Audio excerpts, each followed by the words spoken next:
So once again, a very welcome back to my YouTube channel Business Studies with Twinkle Sharma.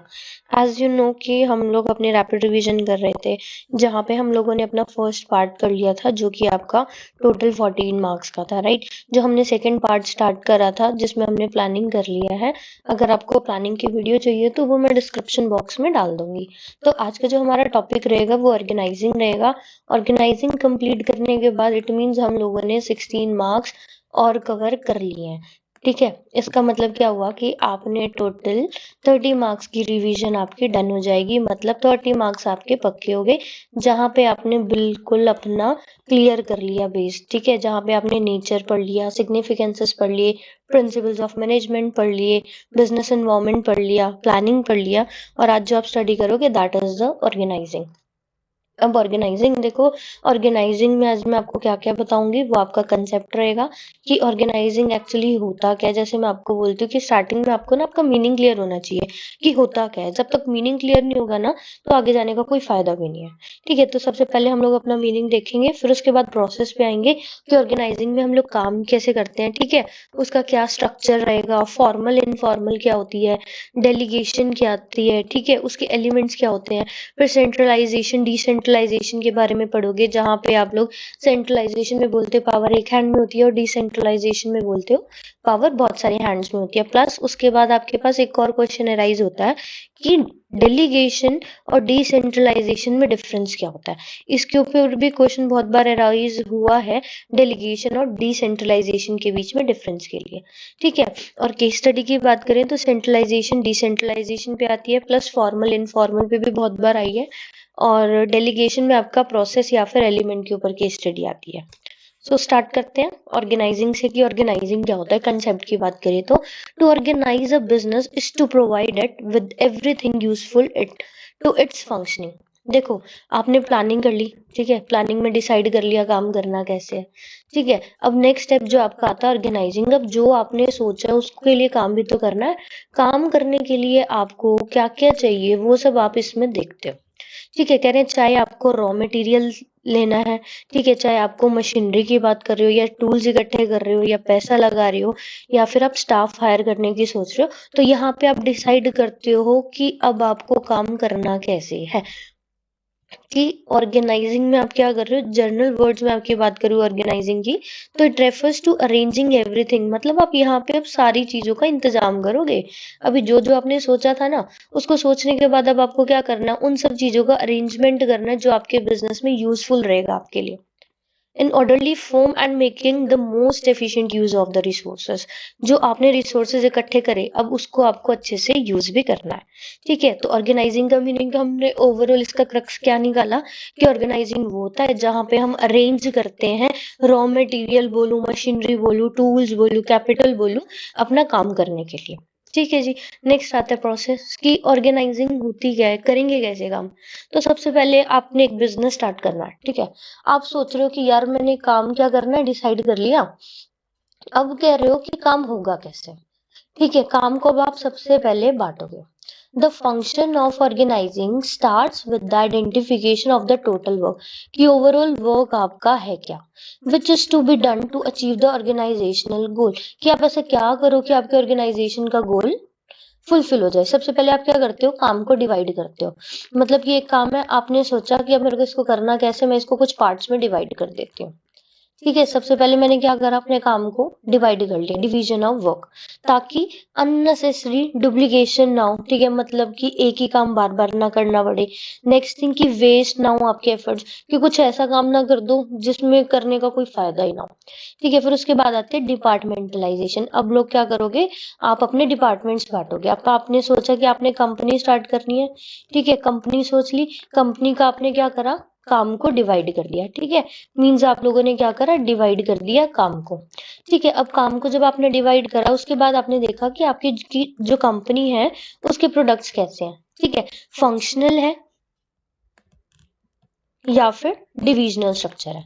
ठीक है, आपने work divide करा, work divide करने पे आपने उसके बाद क्या करा, डिपार्टमेंट देखे कि आपकी कंपनी का प्रोडक्ट कैसा है, फंक्शनल है या फिर डिविजनल स्ट्रक्चर रहेगा। फंक्शनल स्ट्रक्चर का मतलब क्या होता है, जहाँ पे एक सिंगल प्रोडक्ट होता है, ठीक है, और उसके डिफरेंट डिफरेंट डिपार्टमेंट होते हैं, तो वो होता है आपका फंक्शनल स्ट्रक्चर। और डिविजनल स्ट्रक्चर क्या होता है, जहाँ पे डिफरेंट प्रोडक्ट्स होते हैं और हर प्रोडक्ट के अपने डिफरेंट डिफरेंट डिपार्टमेंट्स होते हैं।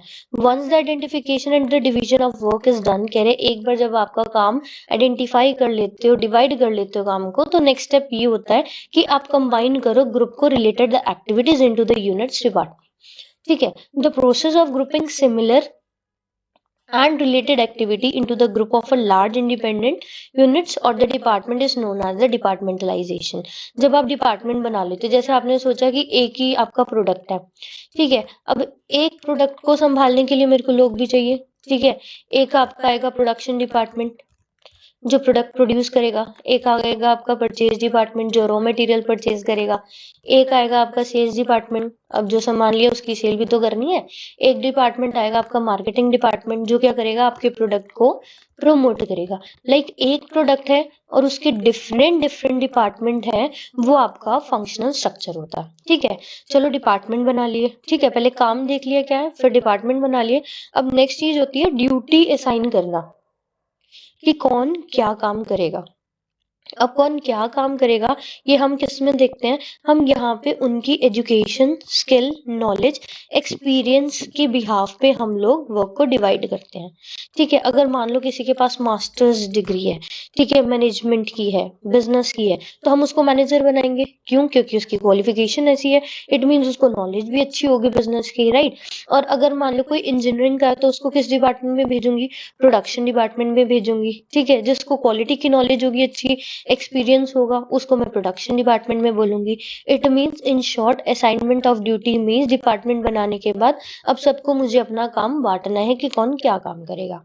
After grouping the various activities into the group, the next step is necessary to allocate the work of the different employees.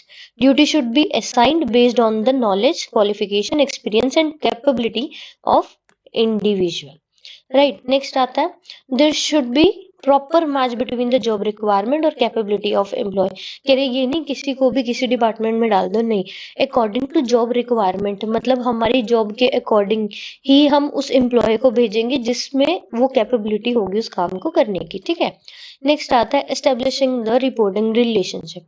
कह रहे काम बांट दिया, डिपार्टमेंट बना दिए, लोगों को ड्यूटीज दे दी, अब आप बताओगे कि कौन सुपीरियर है और कौन सबऑर्डिनेट है। ठीक है, कौन किसको रिपोर्ट करेगा, आपका सीनियर कौन होगा, ठीक है, आपका सबऑर्डिनेटर कौन होगा। After assigning duty, next step clearly आपको बताना पड़ता है अथॉरिटी और रिस्पॉन्सिबिलिटी एम्प्लॉय की, प्लस उसको आपको बताना पड़ता है कि किसके साथ आपको काम करना है, आपका गोल क्या है, प्लस आप उनको रिलेशन बताओगे क्लियर टर्म में कि कौन सुपीरियर और कौन सबऑर्डिनेटर है।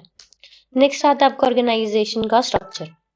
ऑर्गेनाइजिंग स्ट्रक्चर में आपके टू टाइप्स आती हैं, एक होता है फंक्शनल स्ट्रक्चर और एक होता है डिविजनल स्ट्रक्चर। ठीक है, सबसे पहले मैं आपसे ना फंक्शनल की बात करती हूँ। फंक्शनल मैंने अभी आपको देखो यहाँ पे ये समझाया था ना अभी, जहाँ पे एक ही प्रोडक्ट होता है और डिफरेंट डिपार्टमेंट होते हैं, यही होता है आपका फंक्शनल स्ट्रक्चर। मतलब एक कंपनी है, ठीक है, उसका एक प्रोडक्ट है, लाइक एग्जाम्पल ले लो, सोप की कंपनी है,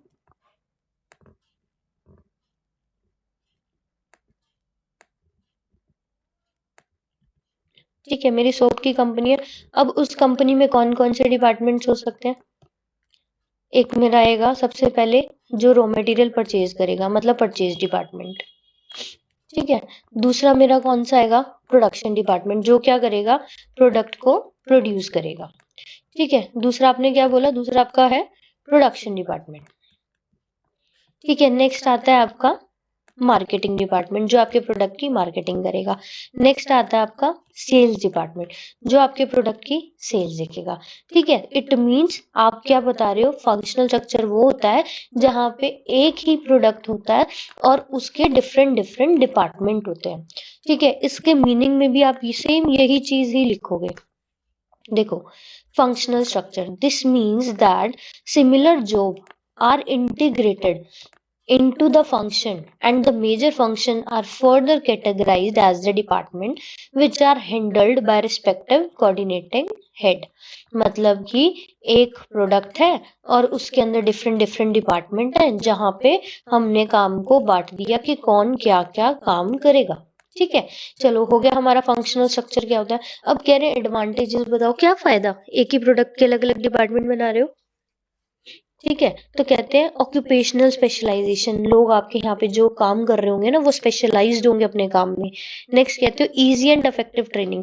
अब मतलब एक प्रोडक्ट है, ठीक है, एक डिपार्टमेंट में आपको दिख रहा है कि रॉ मटेरियल जो परचेज कर रहा है वो सही से परचेज नहीं कर रहा है, तो आप उसको क्या करोगे, ट्रेनिंग प्रोवाइड करोगे।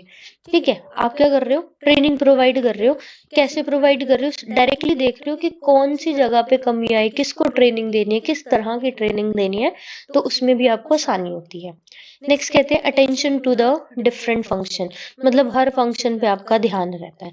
नेक्स्ट कहते हैं मिनिमम डुप्लीकेशन ऑफ वर्क, यहाँ पे जो भी आपका काम है वो डुप्लीकेट नहीं होता है, मतलब एक ही काम बार बार रिपीट नहीं होता। इजी एंड इफेक्टिव ट्रेनिंग, ये तो हो ही गया ऊपर, है राइट। नेक्स्ट आता है डिविजनल स्ट्रक्चर।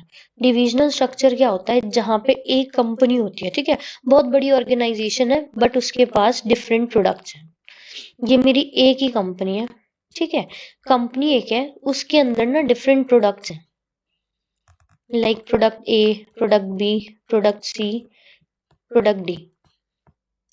ठीक है, product one, product two, product three,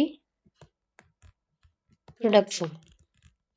अब इन प्रोडक्ट्स की बात करूँ तो ये प्रोडक्ट्स में होगा क्या, जैसे एक कंपनी है जॉनसन्स बेबी की ले लो, ठीक है, अब मैं बेबीज की लेके चल रही हूँ, एक कंपनी है जॉनसन्स नाम है उसका।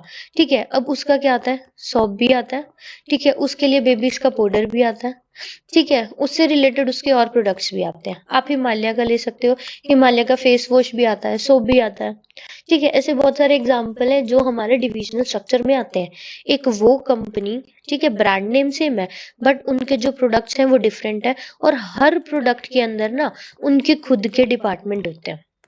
ठीक है, जैसे मान लो मैंने बोला सोप, ठीक है, सोप के लिए रॉ मटेरियल अलग से आएगा, मतलब परचेज डिपार्टमेंट यहाँ पे मेरा अलग होगा। ठीक है, प्रोडक्शन डिपार्टमेंट मेरा यहाँ पे अलग होगा।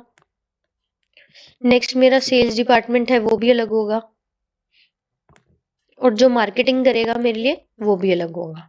ठीक है, वो मेरे काम के अकॉर्डिंगली मार्केटिंग करेगा। अब प्रोडक्ट टू है, वहां पे भी प्रोडक्शन डिपार्टमेंट डिफरेंट होगा। नेक्स्ट आता है हमारा परचेज डिपार्टमेंट, वो भी डिफरेंट होगा। सेल्स डिपार्टमेंट है वो भी डिफरेंट होगा। इट मीन्स कंपनी सेम है, उसके अंदर डिफरेंट तरह के आपके प्रोडक्ट्स गिवन है। ठीक है, डिफरेंट प्रोडक्ट्स के अंदर उनको क्या बोल रहे हो, उनके अलग अलग डिपार्टमेंट्स होते हैं, राइट। अब यहाँ पे बोलते हैं एडवांटेजेस क्या है, आप बोलते हो कि प्रोडक्ट स्पेशलाइजेशन, यहाँ पे हर प्रोडक्ट अपने में स्पेशलाइज्ड होता है और उसके अंदर ही डिफरेंट फंक्शंस होते हैं।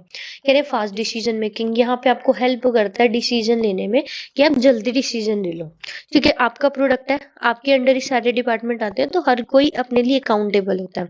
ठीक है, अकाउंटेबिलिटी होती है, अकाउंटेबिलिटी मतलब आंसरेबल होते हैं। ठीक है, उनके प्रोडक्ट की सेल क्यों नहीं हो रही, ठीक है, उनके प्रोडक्ट में रॉ मटेरियल अच्छा क्यों नहीं है, तो वो दूसरे प्रोडक्ट को नहीं बोल सकते कि आपकी वजह से मेरा प्रोडक्ट अच्छा नहीं है। ठीक है, किसी को ब्लेम नहीं कर सकते, इट्स ऑल देयर फॉल्ट, और वही आंसरेबल होंगे, अकाउंटेबल होंगे। ठीक है, flexibility in taking the decisions and at every level, कह रहे कि फ्लेक्सिबल भी है। नेक्स्ट आता है आपका फॉर्मल और इनफॉर्मल ऑर्गेनाइजेशन। तो सबसे पहले डिफरेंस देखते हैं, फॉर्मल और इनफॉर्मल ऑर्गेनाइजेशन क्या होती है। ठीक है, एक छोटा सा एग्जांपल लेके चलती हूँ। फॉर्मल ऑर्गेनाइजेशन में क्या होता है, आपने देखा होगा एक फॉर्मल ग्रुप होता है, ठीक है, जहाँ पे आपके पास इंपॉर्टेंट नोटिस ही आते हैं, जहाँ पे आप सबको पता होता है कि आपका रिलेशन क्या है। ठीक है, कौन सुपीरियर है, कौन सबऑर्डिनेटर है, और according to that you all are working, वो फॉर्मल ऑर्गेनाइजेशन होती है, जहाँ पे आपको आपकी रिस्पॉन्सिबिलिटी पता होता है, प्लस आपको ये भी पता होता है कि आपके पास क्या अथॉरिटी है, राइट। जो नेक्स्ट होता है इनफॉर्मल, मतलब यहाँ पे आप किसी ओहदे पे रह के काम नहीं कर रहे हो। ठीक है, you are not here the superior, you are not here a subordinator, but आप साथ में काम कर रहे हो बस इसलिए कि आपकी सेटिस्फेक्शन के लिए, ठीक है, सोशल सेटिस्फेक्शन के लिए। लाइक हम लोग कुछ काम करते हैं, एक ऑर्गेनाइजेशन में काम करते हैं ना, जब कंपनी के अंदर आ गए, तो फॉर्मल ऑर्गेनाइजेशन है, मुझे पता है कि मेरा बॉस है, मैं उससे डायरेक्टली बात नहीं कर सकती। और इनफॉर्मल ऑर्गेनाइजेशन वही जब हम बाहर मिलते हैं, एक साथ रहते हैं, एक साथ काम करते हैं और एक दूसरे के साथ चीजें शेयर भी करते हैं। अब इन दोनों के ना देखो फायदे भी है और नुकसान भी है। फॉर्मल ऑर्गेनाइजेशन में क्या होता है, अगर आप किसी के साथ काम कर रहे हो, आपको पता है कि आपके पास अथॉरिटी कितनी है, ठीक है, आपका जो सुपीरियर है कौन है, आप उससे बहुत लिमिटेड बात करोगे, ठीक है, लिमिटेड चीजें बताओगे, उसके साथ उतना इन्वॉल्व नहीं होगे, क्योंकि आपको डर है कि वो आपको कभी भी फायर कर सकता है ना। और वही इनफॉर्मल ऑर्गेनाइजेशन में आते हो ना, तो वहां क्या होता है, आप लोगों को पता होता है कि हाँ चल ये तो मेरा फ्रेंड है, उसको आप डायरेक्टली सारी बातें बता सकते हो, ठीक है, बिना किसी डर के। और ये हेल्प भी करता है आपको आपकी प्रॉब्लम सॉल्व करने में। बट प्रॉब्लम क्या आती है, यहाँ पे रूमर्स बहुत ज्यादा क्रिएट होते हैं। तो कह रहे मीनिंग की बात करो तो formal organisation refers to the relationship, ये आपको रिलेशनशिप बताता है, अथॉरिटी बताता है, किसके पास कितनी पावर है, राइट। और it refers to the relationship based on the personal and the impersonal relationship. यहाँ पे हम पर्सनल रिलेशनशिप की बात करते हैं, ठीक है, यहाँ पे आप लोग अथॉरिटी की बात करते हो कि किसके पास कितनी पावर है, उसी के अकॉर्डिंग आप उससे बात करते हो, राइट। नेक्स्ट आता है ओरिजिन, मतलब structure originate from the rules and the policies of the management. यहाँ पे जो आपका स्ट्रक्चर होता है ना, वो रूल्स और पॉलिसी मैनेजमेंट के अकॉर्डिंगली होता है। और the structure originate from the social interaction, मतलब बाहर की दुनिया में, मतलब ऑफिस से बाहर निकलते ही आपका उनके साथ रिलेशन कैसा है, ये इस पे बेस्ड होता है। नेक्स्ट कहते हैं authority, authority is defined by the profile और मैनेजरियल पोजीशन। यहाँ पे अथॉरिटी मतलब आपकी पावर की बात कर रहे हैं, किस पे बेस्ड है, आपकी प्रोफाइल पे, आपकी पोस्ट पे, कौन सी पोजीशन पे हो। और अथॉरिटी की अगर इनफॉर्मल में बात करें तो it is defined as the personal qualities of the employ, कि आपके और मेरे अगर मान लो विचार मिलते हैं, हमारा माइंड सेम है, सेम सोचते हैं, तो हमारा रिलेशन बहुत अच्छा होता है। नेक्स्ट आता है फ्लो ऑफ कम्युनिकेशन, यहाँ पे कम्युनिकेशन का जो फ्लो होता है वो स्केलर चेन होता है। स्केलर चेन आपको पता है, अपवर्ड टू डाउनवर्ड, ठीक है, इंफॉर्मेशन आपके पास आएगी, ऊपर से नीचे आएगी पूरे स्टेप्स फॉलो करके। या फिर अगर आपको कोई कंप्लेंट है या आपको कोई सजेशन देना है, तो वो क्या होगा, आपका अपवर्ड होगा, ठीक है, या तो डाउनवर्ड होगा या फिर आपका अपवर्ड होगा। It means you are using here the scalar chain method. No plan route of the communication is followed, informal में कोई आपको हायरार्किकल प्रोसेस बोलो या स्केलर चेन बोलो, कुछ भी आपको यहाँ फॉलो करने की जरूरत नहीं होती। नेक्स्ट कहते हैं nature, formal organisation are rigid और informal organisations are flexible. Next आते हैं एलिमेंट्स ऑफ डेलीगेशन, पहले तो डेलीगेशन पता होना चाहिए आपको, डेलीगेशन क्या होता है। डेलीगेशन से पहले ना आप एक बार सेंट्रलाइजेशन और डिसेंट्रलाइजेशन देखो। सेंट्रलाइजेशन मतलब जब पावर आपकी एक हैंड में होती है, देखो ये बॉस है, ठीक है, इसी के पास ही सारी पावर है, और जो ये सारे जो लोग हैं ना, ये सारे इसके अंडर वर्क कर रहे हैं, ठीक है, जब पावर एक हाथ में होती है। और दूसरा होता है डिसेंट्रलाइजेशन, जब आपकी पावर डिफरेंट हैंड्स में डिस्ट्रीब्यूट होती है। डिसेंट्रलाइजेशन के लिए आपके लिए एग्जांपल लेती हूँ आपके स्कूल का। एज यू नो कि आपके जो ट्रस्टी होंगे उनके पास पावर होगी सारी, obviously he is the trustee, he is the chairman of your school. So अब पावर उसके हाथ में, आपके डायरेक्टर के हाथ में, सॉरी आपके चेयरमैन सर के हाथ में, राइट। अब चेयरमैन के पास आपको पता है सारी पावर होती है, बट सारे डिसीजन वो तो नहीं ले सकते, तो वो क्या करते हैं, वो प्रिंसिपल सर को हायर करते हैं आपके, ठीक है, आपके मैम होंगे या सर होंगे, उनको हायर करा उन्होंने, किस लिए, जो उनके बिहाफ पे डिसीजन ले, ठीक है। अब प्रिंसिपल जो है वो सोचते हैं कि भाई हम बच्चों से इतना कैसे इंटरेक्ट कर सकते हैं, इतने सारे बच्चे हैं स्कूल में, तो वो क्या करते हैं, एचओडी को हायर करते हैं, ठीक है। एचओडी कौन होता है, हेड ऑफ द डिपार्टमेंट, जो क्या करता है, कोऑर्डिनेट करता है सबके साथ, ठीक है। हेड ऑफ डिपार्टमेंट बोलो या फिर कोऑर्डिनेटर्स बोलो, आपके स्कूल में कोऑर्डिनेटर्स होते हैं, बट अगर हम किसी इंस्टीट्यूट की बात करें तो वहाँ एचओडी होते हैं। अब आपने एचओडी या कोऑर्डिनेटर हायर कर लिया, अब वो भी पूरे डिपार्टमेंट में कैसे देखेगा सबको, तो उसको संभालने के लिए हम लोग हमारी फैकल्टीज को हायर करते हैं। इट मीन्स हम लोग टीचर्स को हायर करते हैं, ठीक है। टीचर्स वो होती हैं जिनके पास, इनके पास भी पावर है, जो डायरेक्टली कोऑर्डिनेट करती हैं स्टूडेंट्स के साथ, ठीक है। इट मीन्स क्या हुआ, पावर बढ़ती गई, चेयरमैन सर थे, उन्होंने क्या करा, अपनी पावर दे दी प्रिंसिपल को, प्रिंसिपल ने क्या करा, वो पूरे स्कूल को संभालते हैं, ठीक है, तो हर बच्चे को तो ध्यान दे नहीं सकते, तो उन्होंने डिपार्टमेंट बना दिए और उनका हेड बना दिया। जब डिपार्टमेंट बना दिए, हेड बना दिए, तो हेड के अंदर भी इतने सारे स्टूडेंट्स है वो कैसे संभालेंगे इतनी क्लासेस को, तो वो क्या करते हैं, टीचर्स को हायर कर लेते हैं। जो टीचर्स होती हैं अब वो क्या करती हैं, अब वो रिस्पॉन्सिबल होती हैं और उनको सारी नॉलेज होती है बच्चों की क्या कर रहे हैं। इट मीन्स यहाँ पे क्या हुआ, आपकी जो पावर थी वो डिस्ट्रीब्यूट हो गई। ठीक है, पावर वन हैंड में नहीं रही, पावर बट गई। ठीक है, जब वो पावर बट गई तो हमने उसको डिसेंट्रलाइजेशन बोल दिया।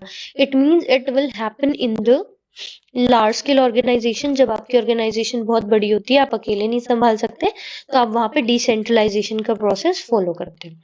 ठीक है, सेंट्रलाइजेशन होती है जहां पे आपकी ऑर्गेनाइजेशन इतनी बड़ी नहीं होती, आप ध्यान दे सकते हो अपने ऊपर। ठीक है, यहाँ पे जो पावर होती है विद इन वन हैंड होती है। राइट, अब डेलीगेशन के ऊपर आए तो डेलीगेशन कहते हैं जहां पे आप पावर देते हो। ठीक है, किसी को पावर देते हो काम करने के लिए।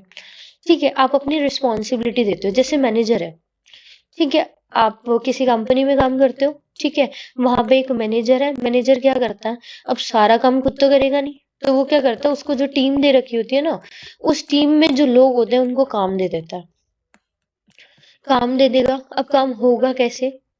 ठीक है, काम होगा कैसे, वहां पे आपको थोड़ी सी अथॉरिटी देनी पड़ेगी, मतलब थोड़ी सी पावर देनी पड़ेगी। रिस्पॉन्सिबिलिटी तो दोगे, बिकॉज आप अकेले काम नहीं कर सकते, तो काम बांटना पड़ता है। नेक्स्ट कहते हैं अकाउंटेबिलिटी, मतलब जवाबदेही। राइट, अब मैं कहती हूँ एलिमेंट्स में पहले इसके मीनिंग समझाती हूँ। रिस्पॉन्सिबिलिटी मतलब मैनेजर है, मैनेजर ने जब कुछ काम दिया, ठीक है, एम्प्लॉयज को, इट मीन्स उन्होंने रिस्पॉन्सिबिलिटी दे दी। ठीक है, उन्होंने बोला अपने एम्प्लॉयज को, जैसे सेल्स डिपार्टमेंट है, उसने कहा कि आपको क्या करना है, सेल इंक्रीज करनी है। ठीक है, अब सेल इंक्रीज कैसे होगी, आपने काम तो दे दिया उसको कि सेल इंक्रीज करनी है, अब कैसी होगी, उसके लिए आपको थोड़ी अथॉरिटी भी देनी पड़ेगी। अब सेल्समैन है, वो कह रहा है अपने जो कस्टमर है कि चल भाई मैं तेरे को ना 10% डिस्काउंट दे देता हूँ। ठीक है, जो सेल्स पर्सन है वो कह रहा है मैं तेरे को 10% डिस्काउंट दे देता हूँ, बट जो आपका मैनेजर है ना वो मना कर देता है, कह रहा नहीं भाई डिस्काउंट तो नहीं देना। तो क्या उसका जो टारगेट है वो कंप्लीट होगा? No, it's not be possible, because you are giving the responsibility here but not giving the authority. ठीक है, आपने रिस्पॉन्सिबिलिटी तो दे दी, उसको काम तो दे दिया, लेकिन आपने उसको पावर नहीं दी। इट मीन्स ये सिचुएशन क्रिएट होगी जहां पे रिस्पॉन्सिबिलिटी ज्यादा है और आपने उसको पावर नहीं दी। ठीक है, एक होता है आप अथॉरिटी बहुत ज्यादा देते हो, आपका मैनेजर बड़ा अच्छा है, उसने आपको सारी पावर दे दी, भाई तू जितना मर्जी डिस्काउंट दे दे, बस एक काम कर 4 प्रोडक्ट सेल कर दे। मतलब अथॉरिटी ज्यादा दे दी और रिस्पॉन्सिबिलिटी कम दे दी, मतलब पावर तो बहुत ज्यादा है लेकिन काम थोड़ा है। ठीक है, अगर ये सिचुएशन होती, क्या ये भी फेवरेबल है? नहीं भाई, 4 प्रोडक्ट बेचने के लिए तुमने इतनी अथॉरिटी दे दी कि कितने मर्जी परसेंट भी उसको डिस्काउंट दे दो, तो ये भी आपकी सिचुएशन गलत है। कह रहे हैं आपको हमेशा ना अथॉरिटी और जो आपकी पावर है वो आपको इक्वल देनी चाहिए। ठीक है, authority is always be equals to the responsibility. ठीक है, अब नेक्स्ट आपका जो एलिमेंट होता है वो आता है अकाउंटेबिलिटी, मतलब आंसरेबल। आप उसको रिस्पॉन्सिबिलिटी ज्यादा देके अथॉरिटी कम दोगे, तो आप उससे आंसर मांगने के हकदार हो। वो तो कहेगा भाई काम तो इतना ज्यादा दे दिया, अथॉरिटी दी नहीं डिस्काउंट देने की, मैं कहाँ से सेल करूं। ठीक है, सेकंड केस में आप लोगों ने बोला कि अथॉरिटी दे दी, आपने बोला था ना अथॉरिटी नहीं दी, पावर नहीं दी, तो नेक्स्ट स्टेप में आपने क्या करा, अथॉरिटी दे दी, रिस्पॉन्सिबिलिटी कम दी। यहाँ पे भी आप उसको आंसर नहीं मांग सकते। ठीक है, नेक्स्ट आती है आपकी अथॉरिटी और रिस्पॉन्सिबिलिटी, जब आपकी दोनों इक्वल होती है। जब अथॉरिटी और रिस्पॉन्सिबिलिटी इक्वल होती है वहां पे आप उनसे अकाउंटेबल होते हो, आप उनसे जवाबदेही ले सकते हो कि काम हुआ तो क्यों हुआ, नहीं हुआ तो कैसे नहीं हुआ। ठीक है, अब इसके एलिमेंट्स बोलो या आप प्रोसेस बोल सकते हो।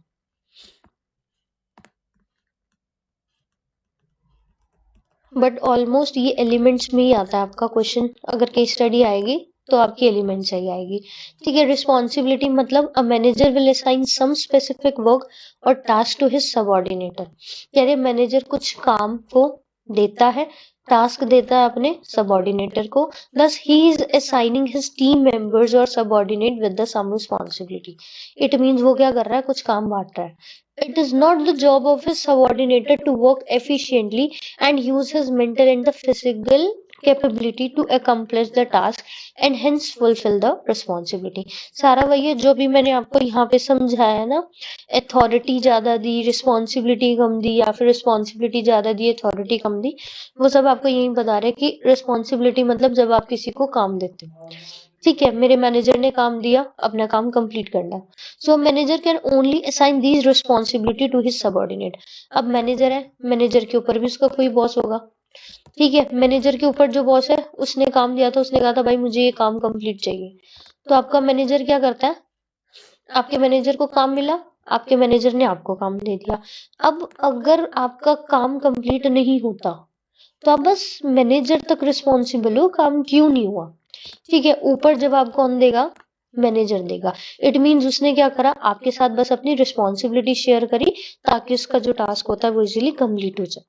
Authority means power. Now if the subordinate has to fulfil his responsibility, अगर सबऑर्डिनेटर को अपनी रिस्पॉन्सिबिलिटी फुलफिल करनी है तो उसको कुछ टूल्स भी चाहिए ना, और उसका एक टूल ये आता है अथॉरिटी, मतलब कि power. This is the power to take the certain decision in order to accomplish the task. So when the manager will delegate the work, he also delegates the authority। कह रहे जब भी अगर मैनेजर को काम करवाना है ना, तो खाली काम नहीं देगा, साथ में उसको कुछ पावर भी देनी पड़ेगी।